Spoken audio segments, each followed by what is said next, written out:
Channel the chemistry unspoken. जो आज का हमारा वीडियो का टॉपिक है वो है ऑक्सी एसिड्स ऑफ नाइट्रोजन के हवाले से। तो इसमें हमारे पास जो ऑक्सी एसिड्स ऑफ नाइट्रोजन है ना, उसमें हमारे पास ना 2 टाइप्स ऑफ एसिड्स बहुत ज़्यादा इंपॉर्टेंट होते हैं, एक नाइट्रस एसिड और एक नाइट्रिक एसिड। आज की वीडियो में हम नाइट्रस एसिड के हवाले से बात करेंगे कि नाइट्रस एसिड जो है वो कैसे प्रिपेयर होता है, उसकी प्रॉपर्टीज़ कौन कौन सी हैं, उसके रिएक्शंस क्या क्या हैं और उसकी इम्पोर्टेंस क्या है डेली लाइफ में। ठीक है, तो हम स्टार्ट करते हैं नाइट्रस एसिड से। हमारा जो टॉपिक है वो है oxy acids of nitrogen. First पे उसमें हमारे पास आ जाता है नाइट्रस एसिड HNO2। ठीक है, फर्स्ट ऑफ ऑल अब हमारे पास आ जाती है इसकी रिप्रेजेंटेशन कि हम इस एसिड को रिप्रेजेंट किस तरह करते हैं। तो हमारे पास इसकी रिप्रेजेंटेशन इस तरह होती है, ये हमारे पास एक ऑक्सीजन है, ये नाइट्रोजन है, ये हमारे पास है हाइड्रोजन और ये हमारे पास डबल बॉन्ड ऑक्सीजन है। ठीक है, इस तरह हम नाइट्रस एसिड को रिप्रेजेंट करते हैं और ये हमारे पास ऑक्सीजन के लोन पेयर हैं। ठीक है, तो ये हमारे पास रिप्रेजेंटेशन हो गई नाइट्रस एसिड की। नेक्स्ट हमारे पास आ जाती है इसकी प्रेपरेशन। नाइट्रस एसिड को प्रिपेयर करने के हमारे पास 2 मेथड्स हैं जो आपकी बुक में डिस्कस हुए हैं। फर्स्ट हमारे पास है dissolution of die nitrogen trioxide in water. ठीक है, तो इसका हम रिएक्शन देख लेते हैं।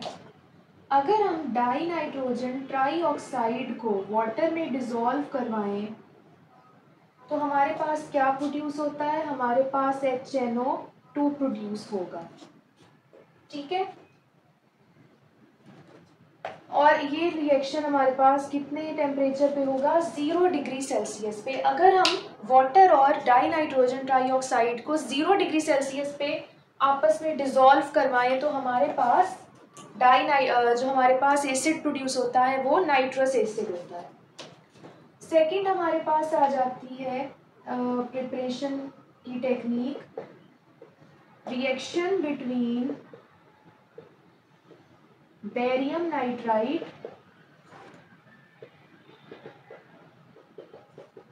And cold dilute sulphuric acid H2SO4।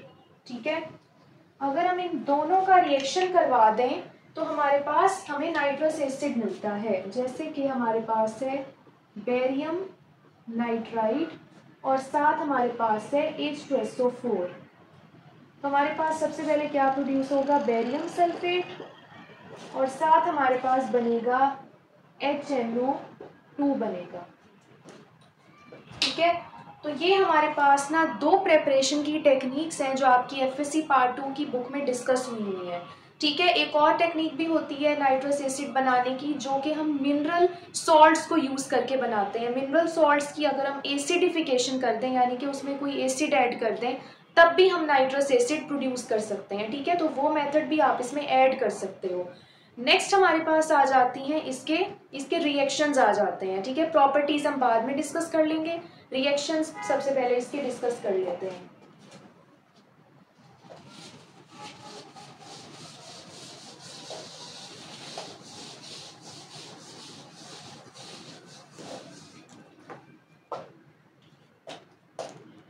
Next हमारे पास आ जाते हैं इसके रिएक्शंस। अब रिएक्शंस की अगर हम बात करें तो इसके काफ़ी ज़्यादा रिएक्शंस हैं जो आपकी बुक में भी डिस्कस हुए हैं। तो फर्स्ट हमारे पास इसमें आ जाता है डीकम्पोजिशन। जो नाइट्रस एसिड है उसके अंदर डीकम्पोजिशन की भी प्रॉपर्टी है, it decomposes as soon as it is formed। ये जैसे ही बनता है ना तो ये डिकम्पोज होना स्टार्ट हो जाता है इवन एट ऑर्डिनरी टेम्परेचर, यानी कि नॉर्मल टेम्परेचर पे भी क्या होता है, ये डिकम्पोज होना स्टार्ट हो जाता है। अगर हम इसका रिएक्शन देखें, इस तरह होता है इसका रिएक्शन HNO2, तो ये हमारे पास डिकम्पोज होके क्या बनाएगा, HNO3 बनाएगा, साथ हमारे पास 2NO प्रोड्यूस करेगा और साथ प्रोड्यूस करेगा वाटर। ठीक है, तो ये डिकम्पोज होके नाइट्रिक एसिड बनाता है, नाइट्रोजन ऑक्साइड प्रोड्यूस करता है और वाटर प्रोड्यूस करता है। सेकेंड हमारे पास जो रिएक्शन है वो आ जाता है ऑक्सीडाइजिंग एजेंट। जो नाइट्रस एसिड होता है ना वो हमारे पास ऑक्सीडाइजिंग एजेंट के तौर पे भी काम करता है, यानी कि ये क्या करता है, ऑक्सीडेशन देता है। The nitrous acid oxidises HiSO2 SnCl2 H2SO4 ETC। ठीक है, तो नाइट्रस एसिड जो है वो इन तमाम जो रिड्यूसिंग एजेंट्स हैं उन्हें ऑक्सीडाइज कर देता है। किस तरह, हम रिएक्शन देख लेते हैं। हमारे पास HNO2 का रिएक्शन है विद HI। ठीक है, तो हमारे पास क्या प्रोड्यूस होगा, हमारे पास प्रोड्यूस होगा 2H2O। ठीक है, साथ हमारे पास नाइट्रोजन ऑक्साइड और साथ हमारे पास आयोडीन गैस, आयोडीन जो है वो प्रोड्यूस होगा। ठीक है, उसके बाद हमारे पास नेक्स्ट आ जाता है रिएक्शन SO2 के साथ, SO2 plus nascent oxygen plus water plus आपके पास है HNO2। तो आपके पास क्या प्रोड्यूस होगा, आपके पास प्रोड्यूस होगा सबसे पहले तो वाटर, उसके बाद 2NO प्लस आपके पास जो नेसेंट ऑक्सीजन है वो तो दोबारा से वैसे ही प्रोडक्ट में आ जाएगी और हमारे पास साथ बनेगा H2SO4 बनेगा। ये वाला जो रिएक्शन है ना ये आपकी बुक में 2 स्टेप्स में दिया हुआ है, लेकिन मैंने इसे एक ही स्टेप में कर दिया है। ठीक है, 2 स्टेप्स में भी आप लिख सकते हैं, एक स्टेप में भी लिख सकते हैं। ठीक है, तो आपके पास ऑक्सीडाइजिंग एजेंट जो है नाइट्रस एसिड वो इस तरह बिहेव करता है as a oxidising agent. Next हमारे पास जो रिएक्शन है वो अब हम डिस्कस कर लेते हैं।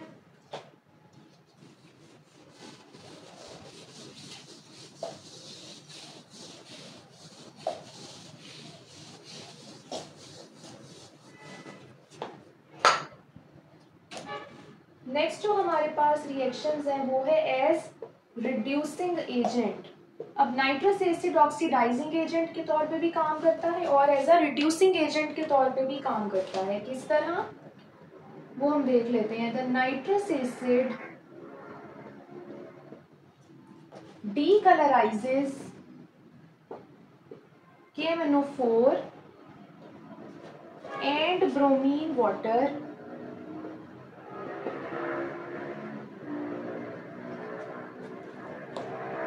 and thus act as reducing agent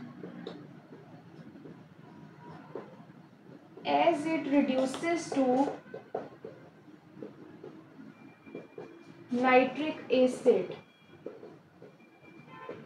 ठीक है, तो ये जब भी रिएक्शन देगा किसी भी ऑक्सीडाइजिंग एजेंट के साथ तो ये क्या करता है, डीकलराइज कर देता है KMNO4 को और ब्रोमीन वाटर को। और जब ये नाइट्रिक एसिड के साथ रिएक्शन देगा तो ये उसको क्या बना देगा, यानी कि नाइट्रिक एसिड की प्रोडक्शन करेगा, नाइट्रिक एसिड के साथ रिएक्शन नहीं करेगा, बल्कि जब उसको हम इसकी जो है रिड्यूसिंग एजेंट के तौर पे इसे यूज़ करेंगे तो ये नाइट्रिक एसिड में क्या हो जाता है, हमारे पास रिड्यूस हो जाता है। तो अब इसका हम रिएक्शन देख लेते हैं। हमारे पास है 2KMNO4 प्लस हमारे पास है 2H2SO4 प्लस हमारे पास है 5HNO2। तो हमारे पास क्या प्रोड्यूस होगा, K2SO4 डॉट 2MnSO4। ठीक है, साथ हमारे पास प्रोड्यूस होगा 5HNO3 और साथ हमारे पास वाटर बनेगा। ठीक है, तो ये हमारे पास जो है इसका रिएक्शन है टोटल कि अगर वो KMnO4 के साथ नाइट्रस एसिड रिएक्ट करता है तो हमारे पास K2SO4 यानी पोटाशियम सल्फेट बनता है, मैंगनीज सल्फेट बनता है, नाइट्रिक एसिड बनता है और वाटर बनता है। ठीक है, नेक्स्ट हमारे पास जो रिएक्शन है नाइट्रस एसिड का वो है reaction with alkalis.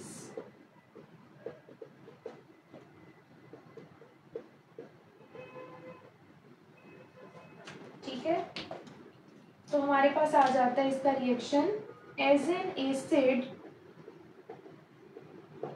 It reacts with alkalis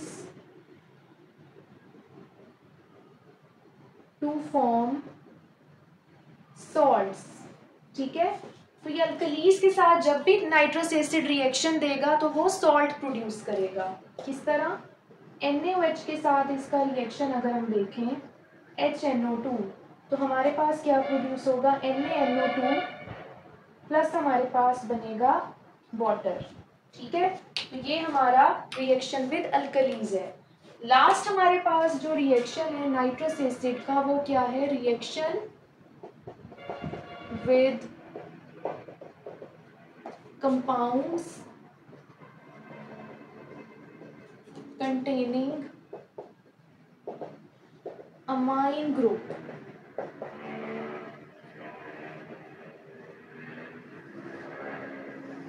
ठीक है, जो नाइट्रस एसिड है ना वो हमारे पास उन कंपाउंड्स के साथ भी रिएक्ट करता है जिनके अंदर अमाइन ग्रुप प्रेजेंट होता है, जैसे अमाइंस जो होते हैं ना उनके साथ ये रिएक्शन देता है। कैसे? हमारे पास अब ये नाइट्रस एसिड है, ठीक है, और हमारे पास है यूरिया। ठीक है, तो हमारे पास क्या प्रोड्यूस होगा? हमारे पास प्रोड्यूस होगी नाइट्रोजन, साथ हमारे पास प्रोड्यूस होगा CO2। ठीक है, और साथ हमारे पास जो है प्रोड्यूस हो जाएगा वाटर।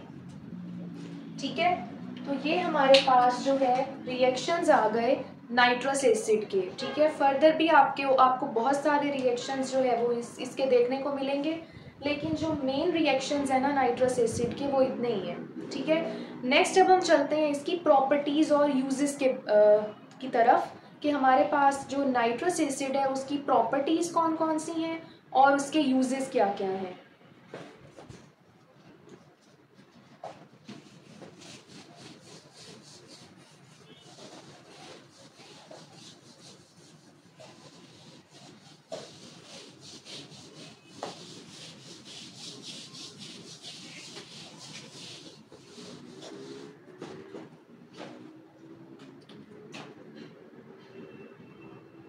अगर हम प्रॉपर्टीज की बात करें तो हमारे पास जो नाइट्रस एसिड है वो सबसे पहले हमें मिलता है only found in the form of salt. ये हमें सॉल्ट की फॉर्म में मिलता है। ठीक है, क्योंकि एसिड की फॉर्म में अगर ये मिले तो ये बहुत ज़्यादा अनस्टेबल है, इसलिए हम इसे क्या करते हैं सॉल्ट की फॉर्म में कन्वर्ट करके अपने पास सेव रखते हैं। सेकेंड हमारे पास क्या है? Stable in dilute solutions. ये डाइल्यूट सॉल्यूशंस में ज़्यादा स्टेबल होते हैं, यानी कि अगर इसकी कंसंट्रेशन हम डाइल्यूट ही रखें ना तभी ये स्टेबल होगा।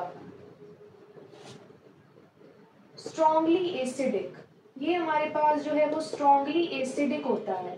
ठीक है, नेक्स्ट हमारे पास है एक्सट्रीमली वोलाटाइल। ये जो है वोलाटाइल भी बहुत ज़्यादा होता है।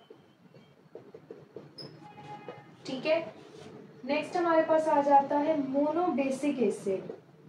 जो नाइट्रस एसिड है वो हमारे पास क्या होता है? बहुत ही ये मोनोबेसिक एसिड है, यानी कि ये एक ही हमारे पास जो है प्रोटॉन प्रोड्यूस कर सकता है।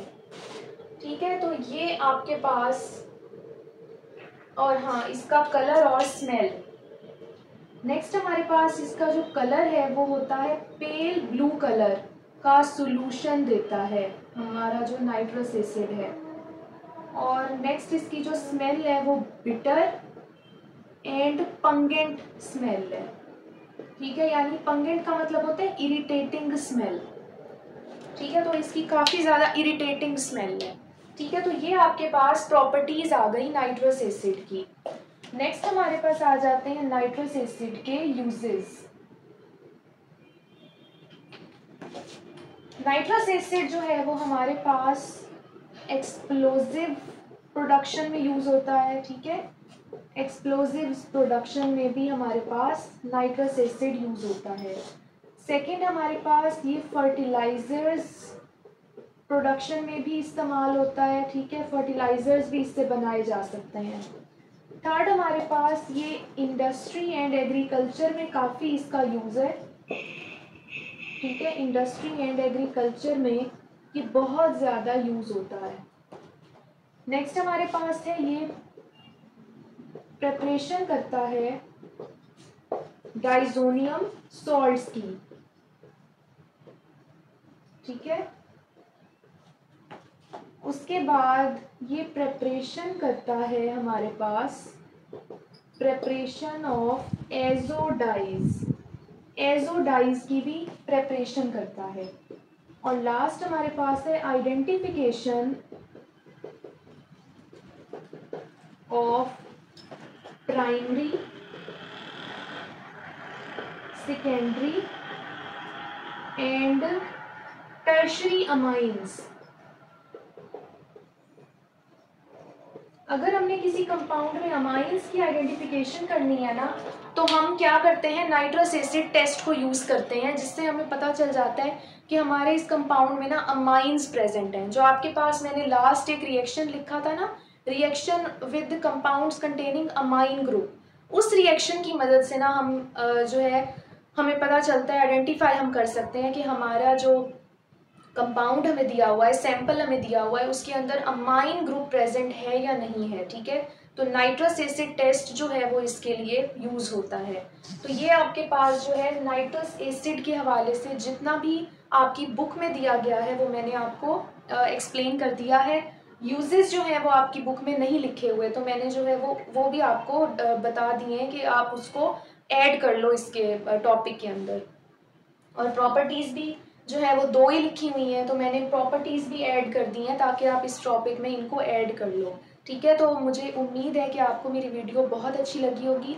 मेरे चैनल को ज़रूर सब्सक्राइब करें और अपने दोस्तों के साथ भी मेरी वीडियोस को शेयर करें और लाइक भी करें मेरी वीडियोस को, और कमेंट सेक्शन में भी मुझे लाजमी बताएं कि आपको मेरी वीडियोस कैसी लग रही हैं। और अपना ख्याल रखें। जो नेक्स्ट वीडियो होगी उसमें हम नाइट्रिक एसिड के बारे में बात करेंगे। तब तक के लिए अल्लाह हाफिज़।